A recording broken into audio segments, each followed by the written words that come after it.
Hi and welcome to the I2I Motorcycle Academy, first video of 2023.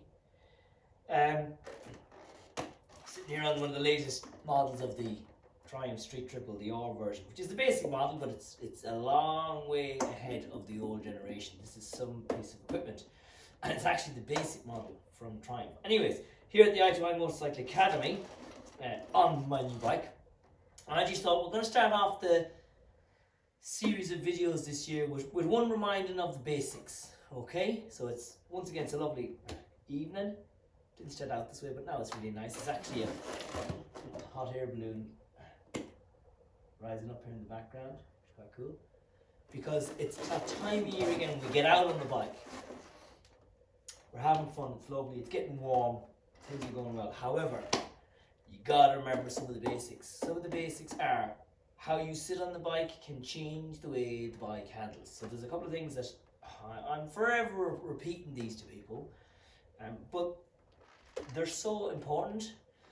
So the first thing to consider is where we actually sit on this bike, and the position you sit will often dictate the control you have over it. Okay, so let's build it up from foot position to a knee position to where the body is to where our hands are. Okay, so what I want you to consider is where I'm sitting at the minute. There's nothing wrong with this except it's the worst way to ride a bike.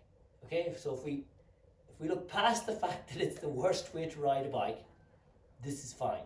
And there's a few reasons why it's not ideal. One, I find it very difficult to be in this position and not put weight on the handlebars.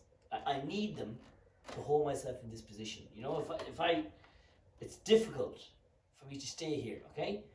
And I already feel the pressure on my wrist now and stuff, which is, you know, it's only a matter of time before you ride out on the road. This is going to be uncomfortable.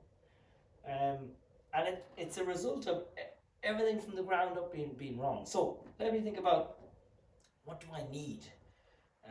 It's very difficult for me, like I'm sliding all over the place on this seat because I'm not connected, okay? What we need is, you need to get your feet in a position where your body recognizes how to maintain its balance, okay? You do not stand on your heels, ever. Okay, so if you don't stand on your heels, why would you put the back section of your foot on a peg?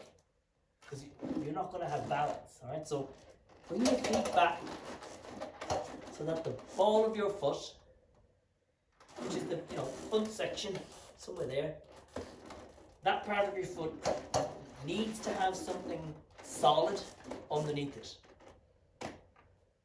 It's a basic requirement. So when you're out riding next, or even when you're in the car driving around, if you see a biker come by, have a look at their feet.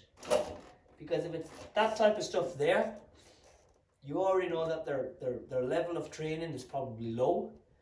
Their awareness of where they are on the bike is probably low. And everything else that they'll probably do is of low quality. Just have a look. What you'll find is if you see somebody who's riding like this, you'll find there's a sharpness to their riding. Because if they're aware enough to realise the value of this, they're probably aware enough to realise the value of the other stuff, which will normally mean they're in control, right? That's not enough though, but it's a good start. That's not enough. It's a good start, not enough. The next thing is, where am I sitting? You know? Back or forward? Back encourages me to lean forward more onto the handlebars. Not ideal. Forward encourages me to find a position that seems easier to maintain, and then reinforced by holding on to your tank.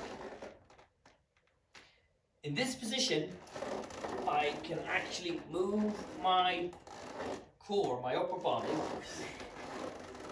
all over the place. Simple, but effective. And it just means I no longer need these handlebars to hold on, okay?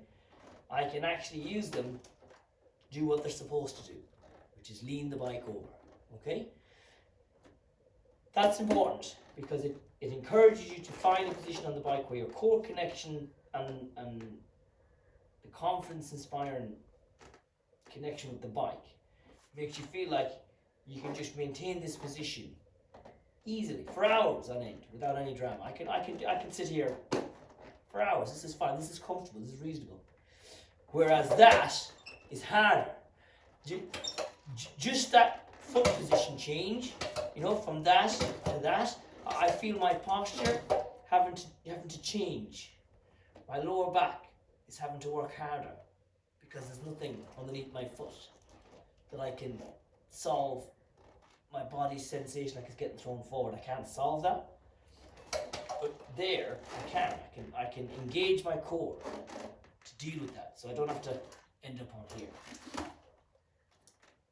All of that encourages you to potentially have lighter grip on the handlebars and be able to interact with them properly. Then, the next little nugget of information is understanding which way the handlebar goes.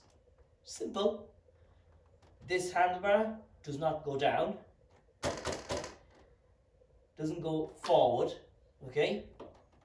It goes kind of forward and upwards. Goes that way. Yeah? You look, it goes that way and that way. If I take the bike off its side stand, it's exaggerated more in that as this handlebar moves away from me, it gets higher. So it's definitely going up the way. And as it moves closer towards me, it's coming down the way, okay? That's because the suspension fork is connected to the handlebars, and that fork is not like this, so it doesn't go forward and back. Because it's at an angle, it has to go forward and up, has to go that way. And when it comes back, it's got to come backwards and down. So if that's where that's got to go, surely these have got to go in the same direction. If I look down, the direction they go is that way and that way. That's where they want to go, that way and that way. So the handlebars go in the same way. Logical. It's just not the way people do it. Push down.